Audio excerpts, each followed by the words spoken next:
ಸಾಲಿಗ್ರಾಮ ಮುಖ್ಯ ರಸ್ತೆಯಿಂದ ತಂದ್ರೆಕೊಪ್ಪಲು ಗ್ರಾಮದವರೆಗಿನ ರಸ್ತೆ ಅಭಿವೃದ್ಧಿಯನ್ನು 5 ಕೋಟಿ ರು ವೆಚ್ಚದಲ್ಲಿ ಮಾಡಲಾಗುವುದು ಎಂದು ಶಾಸಕ ಡಿ ರವಿಶಂಕರ್ ಹೇಳಿದರು. ಮೈಸೂರು ಜಿಲ್ಲೆಯ ಸಾಲಿಗ್ರಾಮ ತಾಲೂಕಿನ ತಂದ್ರೆಕೊಪ್ಪಲು ಗ್ರಾಮದಲ್ಲಿ ಸಾರ್ವಜನಿಕರಿಂದ ಸನ್ಮಾನ ಸ್ವೀಕರಿಸಿ ಮಾತನಾಡಿದ ಅವರು, ಗ್ರಾಮದ ರಸ್ತೆಗಳು ತುಂಬಾ ಕಿರಿದಾಗಿದ್ದು ವಾಹನಗಳು ಓಡಾಡಲು ತೊಂದರೆಯಾಗಿದೆ. ಅದಕ್ಕಾಗಿ ರಸ್ತೆಯ ಅಗಲೀಕರಣ ಅಗತ್ಯವಿದೆ.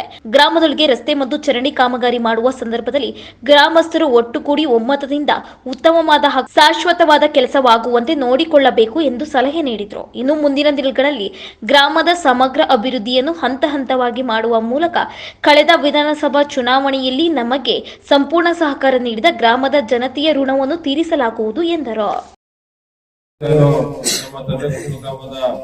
ಗ್ರಾಮಸ್ಥರಿಗೆ ವಿನಂತಿ ಮಾಡಿಕೊಳ್ಳೋದು, ಇವತ್ತು ಈ ರಸ್ತೆ ನಾವು ಅಭಿವೃದ್ಧಿ ಪಡಿಸೋದು ಮುಖ್ಯ ಅಲ್ಲ. ಅಭಿವೃದ್ಧಿಯನ್ನು ಪಡಿಸ್ತಾ ಇರ್ತಕ್ಕಂಥ ಸಂದರ್ಭದಲ್ಲಿ ನಮ್ಮ ರಸ್ತೆ ಎಷ್ಟು ಅಗಲ ಇರಬೇಕು, ಯಾವ ರೀತಿಯಾಗಿರ್ಬೇಕು ಅಂತಕ್ಕಂಥದ್ದು ನಾವು ತಿಳ್ಕೊಳ್ಬೇಕಾಗಿದೆ.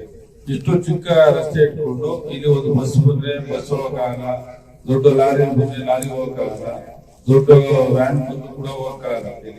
ಆ ಸ್ಥಿತಿ ಇವತ್ತು ನನ್ನ ತಂದ್ರೆಕೊಪ್ಪಲು ಗ್ರಾಮದಲ್ಲಿ ಇರ್ತಕ್ಕಂಥದ್ದು. ನಾನು ಗ್ರಾಮದ ಯಜಮಾನಗಳಿಗೆ, ಎಲ್ಲ ಮುಖಂಡಗಳಿಗೆ, ಎಲ್ಲ ಯುವಕ ಮಿತ್ರರಿಗೆ ನಾನು ವಿನಂತಿ ಮಾಡಿಕೊಳ್ಳೋದು, ನಮ್ಮ ಗ್ರಾಮ ಒಂದು ಅಚ್ಚುಕಟ್ಟಾಗಿರೋ ರೀತಿಯಲ್ಲಿ ವ್ಯವಸ್ಥಿತವಾದ ರೀತಿಯಲ್ಲಿ ಕಾಣಬೇಕಾದ್ರೆ ನಮ್ಮ ರಸ್ತೆಗಳು ಅಗ್ಲ ಆಗಿರ್ಬೇಕು. ಇದನ್ನ ಏನು ಅಗಲೀಕರಣ ಮಾಡುವಂತ ನಿಟ್ಟಿನಲ್ಲಿ ನಾವೆಲ್ಲ ಕೂತ್ಕೊಂಡು ನಮ್ಮ ಚಿಕ್ಕೇಗೌಡರು ಆದಿಯಾಗಿ ಯಾರೆಲ್ಲ ಯಜಮಾನಗಳು ಇದ್ದಾರೆ ಎಲ್ಲರೂ ಒಂದು ದಿವಸ ಸಭೆಯನ್ನು ಸೇರಿಸಿ ಇಲ್ಲಿ ರಸ್ತೆ ಅಗಲೀಕರಣ ಆಗೋದಕ್ಕೆ ಏನೆಲ್ಲ ವ್ಯವಸ್ಥೆಗಳು ಆಗ್ಬೇಕು, ಅದಕ್ಕೆ ಪೂರಕವಾದ ರೀತಿಯಲ್ಲಿ ತಾವು ವಾತಾವರಣವನ್ನು ನಿರ್ಮಾಣ ಮಾಡಿ ಇಲ್ಲಿರ್ತಕ್ಕಂಥ ರೀತಿಯಲ್ಲಿ ತಾವೆಲ್ಲರೂ ಕೂಡ ಒಪ್ಪಿಗೆಯನ್ನು ಕೊಟ್ಟಂತ ಸಂದರ್ಭದಲ್ಲಿ ಮಾಡೋದಕ್ಕೆ ಅನುಕೂಲ ಆಗುತ್ತೆ.